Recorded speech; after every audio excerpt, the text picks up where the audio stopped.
Master Tom here. Guys, today we're going to be doing combination 10. It's the second combination for a blue belt with green stripe. Let's go check it out. Come on. All right, guys, punch comes in.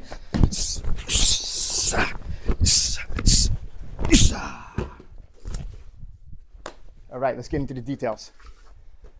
All right, so punch comes in. On combination 10, as the punch comes in, I'm going to be doing stepping to the side a little bit, or I should say shifting to the side with this block. But as I'm doing that, I'm going to be stepping in with my right foot. And what I want to do is, there's going to be a triangle here. So he's got his 2 feet here. What I'm going to try to do is step and form a triangle right here.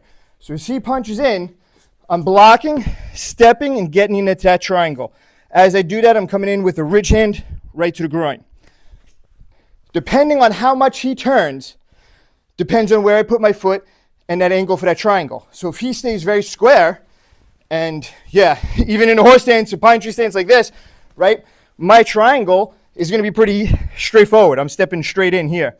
The more he turns, the more I have to turn and meet him with that triangle. So you're going to put that foot between, make that triangle. All depends on how your partner punches in. So as he punches in, stepping in, strike to the ridge hand to the groin. This hand's blocking here. Now I'm going to come up, wrap over this arm, just like this.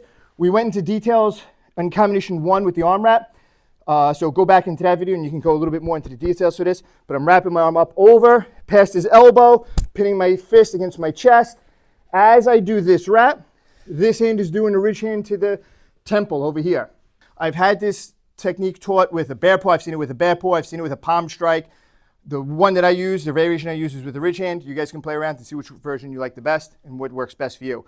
But ridge hand to the head. But as I do this ridge hand, the most important thing is this hand's going to come down, and I'm bringing my elbow down and pointing it down to the ground, and I'm coming in and grabbing his head. As I do this motion, you can see I start cupping his head, and that's what's going to allow me. The biggest thing is we need to break his posture. So if the biggest mistake I see people do in combination 10 is they do this and they do a hug like this. And I'm hugging Pat and we're just holding on. Again, his spine right now is straight. His posture is straight. I'm not going to be able to take Pat down if we're just standing here like this. And we're just holding each other or dancing with each other. So when I strike, this hand is coming down and I'm pulling Pat's head down. I'm trying to make his ear touch his shoulder. Might not touch his shoulder, but that's my goal. So I bring his head down and bring it into me. Just like a steering wheel where the head goes, the body goes. Now I start stepping back with my left foot. As I step back, I bring him down, just like we said in combination 1, and never let him completely lay flat on the floor. We're bungee jumping from here. So I kind of let him, this is the bungee cord. I'm letting him fall. I stop before he hits the ground, and then we got him locked with the elbow here. My first chop is a driving chop right to the floating rib, straight down. Second chop, right cross chop to the solar plexus. Last chop, I lean back, dislocate, hyperextend, maybe possibly break the elbow here. Here's where people, you see people do jumps and crazy jumps and all kinds of things. A jump is just an over-exaggeration to kind of show you your main goal. I'm going to let go of your arm, but your main goal is to do this, is just rip his arm, take it with you. Bang, as I load up with this chop, and then bang, the last chop goes to the throat. What damage you do to this arm, whatever happens. Like I said, hyperextend, dislocate, break, whatever. Maybe nothing happens. But the whole idea is it's still going to get him at least off balance and get in position where I open him up for this strike. So while I'm not doing a jump and I'm not coming with the chop, jump, again, is just an over-exaggeration to teach you to get that break. So you're going to be here with the arm. It's bang, bang. So with the arm here, it's snap up. His head's coming up. You see it here? Bang. As the punch comes in, step in, block, reach hand to the groin.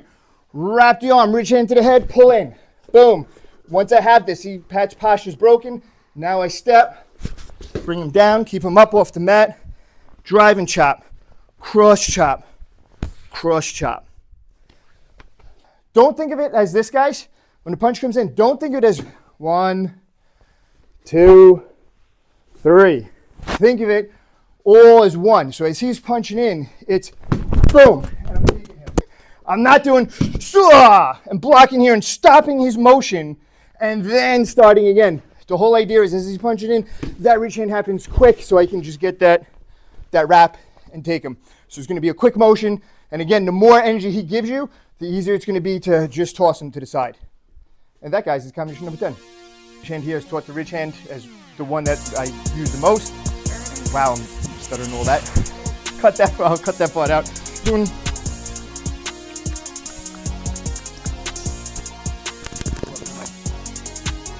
Grab that real fast. All right. So, think of it all.